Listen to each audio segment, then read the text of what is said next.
Alright, Zach here this week as Joe is in LA for the Logan versus KSI fight. However, this is We Need to Talk, the show that looks at football on the internet over the past 7 days. And what a 7 days it's been, as Doogie Critchley is a meme yet again on our Total Football live stream. Leader, legend, captain, leader, legend, man them doubted.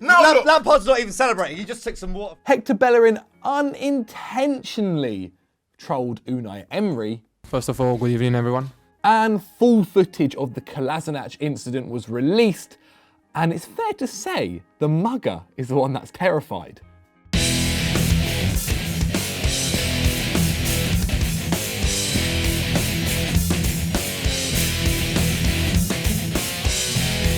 Anyway, this week we need to talk about Fabio Quagliarella.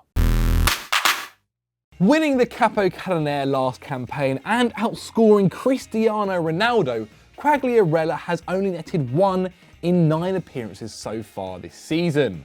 Despite his shocking start, Quagliarella might have recently had the best news of his career so far. He now has peace as the long-term stalker who tried to ruin his career has been sentenced to jail for 4.5 years. Now, this is quite a long and complicated story, so we're going to try and shorten it down and give you the most important bits of information, but this was made and credited to Bleacher Report, who did a fantastic job, so make sure you read their article as well. Now, it started in 2006, where childhood friend Giulio De Riso introduced Quagliarella to a postal police worker, Raffaele Piccolo. Piccolo promised to help the forward in fixing his computer, which had been hacked, and his messaging account. Now, Piccolo fixed Quagliarella's problems at the time, but unbeknownst to the striker, he would become one of his biggest nightmares shortly after moving to his boyhood club,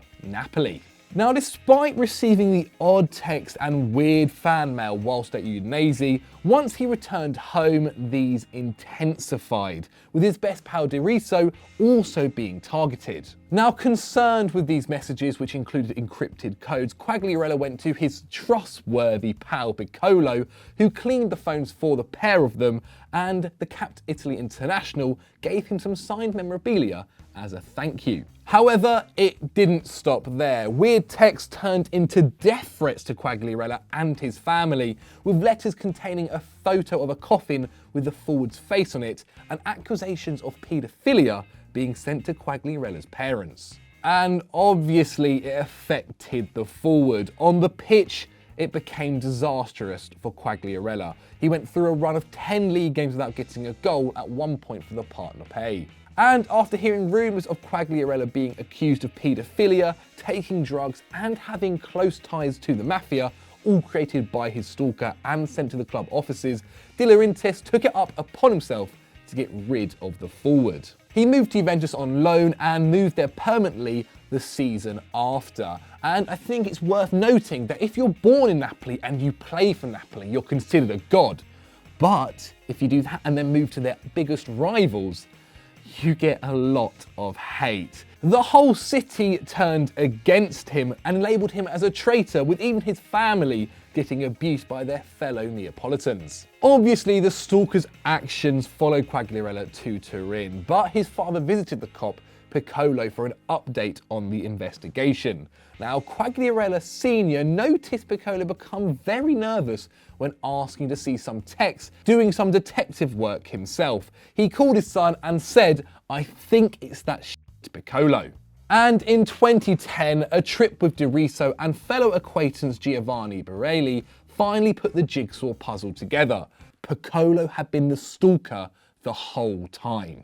Barelli had been a victim of the same treatment a few months prior and had known Piccolo since he was 14. He recounted Piccolo as a loner and even caused his own wife torment in a similar manner, with anonymous letters and scrawlings to her work colleagues.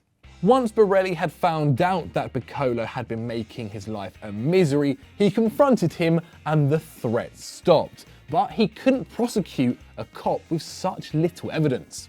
It was then that Alberto Barrino, chief of police, we've had a lot of names here, but we're nearly there, led up the criminal investigation with Quagliarella and Doriso in order to catch Piccolo in the act. They traced the messages that were being sent and in time had enough evidence to order a search warrant for Piccolo's house. They seized his computers, which revealed that Quagliarella and Doriso weren't the only victims, but also a doctor, a lawyer, and numerous business owners.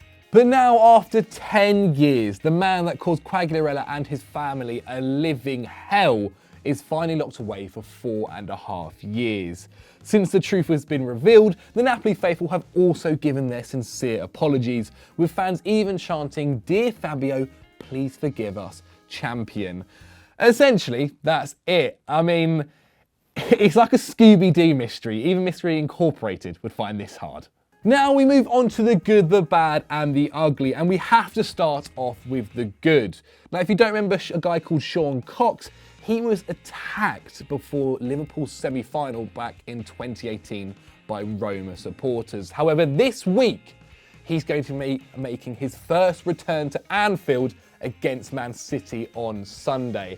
I wish you the best, mate, and I hope it's a brilliant game. On to the bad now, and we're back in Italy, as Juventus are just not giving up. The club have submitted their latest appeal against the Calciopoli scandal in order to try and make the 2006 title unassigned rather than awarded to Inter Milan.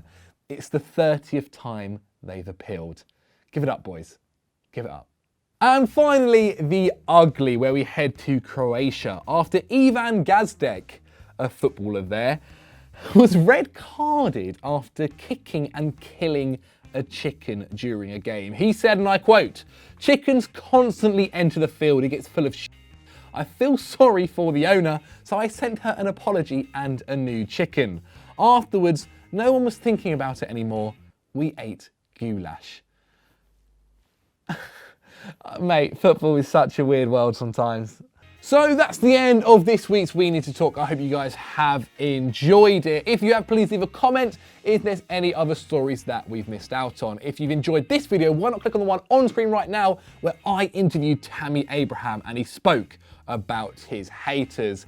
As always, guys, don't forget to like the video and subscribe to the channel. We'll see you next week.